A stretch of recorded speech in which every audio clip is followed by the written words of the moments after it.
ആലപ്പുഴ ജില്ലയിലെ ചേർത്തലയ്ക്ക് അടുത്തുള്ള കണിച്ചുകുളങ്ങര അമ്പലത്തിലെ വിശേഷങ്ങളാണ് കേട്ടോ ഇന്ന് എനിക്ക് പറയാനുള്ളത്. അതിപുരാതനമായിട്ടുള്ള ഈ അമ്പലത്തിലെ ഈ മഹോത്സവം ഭയങ്കരമായി ആഘോഷിക്കപ്പെടുന്ന ഒന്ന് തന്നെയാണ്. ദേവിയുടെ മുന്നിലെ ഈ കാണുന്ന കുഞ്ഞുങ്ങളെല്ലാം ഇപ്പോൾ ചിക്കരക്കുട്ടികളാണ് കേട്ടോ. ചിക്കര എന്ന് പറയുന്ന വഴിപാട് കുഞ്ഞുങ്ങളുടെ ഐശ്വര്യത്തിനും ആരോഗ്യത്തിനും ഒക്കെ വേണ്ടിയിട്ട് നമ്മൾ നേരുന്ന ഒരു അതുപോലെ തന്നെ ഏറ്റവും പ്രധാനപ്പെട്ട ഒരു വഴിപാടാണ് കേട്ടോ പുഴുക്ക് വഴിപാട്.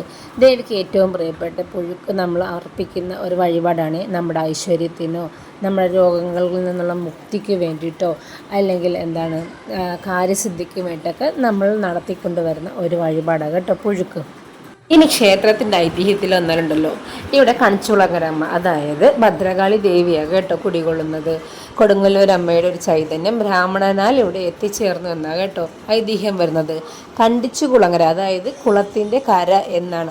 അങ്ങനെയും ഒരു ഐതിഹ്യമുണ്ട്. കുളത്തിൻ്റെ കരയിലാണ് ദേവിയുടെ ചൈതന്യം ആദ്യമായി കണ്ട എന്നൊരു ഐതിഹ്യവും കൂടെ ഉണ്ട് കേട്ടോ. അപ്പോൾ ഏതായാലും ഇത് അതിപുരാതനമായിട്ടുള്ള ഒരു ദേവീ ക്ഷേത്രം തന്നെയാണ് കേട്ടോ. ഇനി ദേവിയുടെ മഹോത്സവത്തിൻ്റെ അവസാനത്തെ 2 നാളുകളാണ് കേട്ടോ. ഈ ദിവസങ്ങളിലാണ് ഇവിടെ അരിക്കൂത്ത് കൊടുക്കുന്നത്. കുഞ്ഞുങ്ങൾക്ക് ഐശ്വര്യം ലഭിക്കാനും രോഗങ്ങളിൽ നിന്നും അവരെ രക്ഷിക്കാനും അതുപോലെ തന്നെ ബാലാരിഷ്ടകളൊക്കെ മാറാനായിട്ട് കുഞ്ഞുങ്ങൾക്ക് അരിക്കൂത്ത് കൊടുക്കുന്ന ദിവസമാണ്.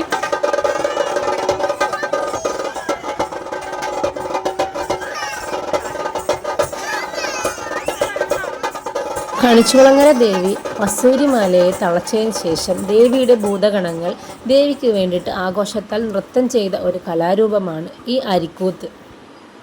ഈ കൂത്താടികളെന്ന് പറയുന്നത് ദേവിയുടെ പ്രതിപുരുഷന്മാരാകട്ടോ. ഇവർ കുഞ്ഞുങ്ങളെ ഏറ്റുവാങ്ങുമ്പോൾ സാക്ഷാൽ ദേവി തന്നെയാണ് നമ്മുടെ കുഞ്ഞുങ്ങളെ ഏറ്റുവാങ്ങി അനുഗ്രഹിക്കുന്നതെന്ന് വേണം നമ്മൾ കരുതാനായിട്ട്. ഇന്ന് ആയിരക്കണക്കിന് കുഞ്ഞുങ്ങളുടെ കൂടെ തന്നെ ഞങ്ങളുടെ 2 കുഞ്ഞു കുരുന്നുകളായ ഹരിയുടെ ആമിയുടെയും അരിക്കൂത്ത് കൊടുക്കുന്ന ദിവസമായിരുന്നു കേട്ടോ.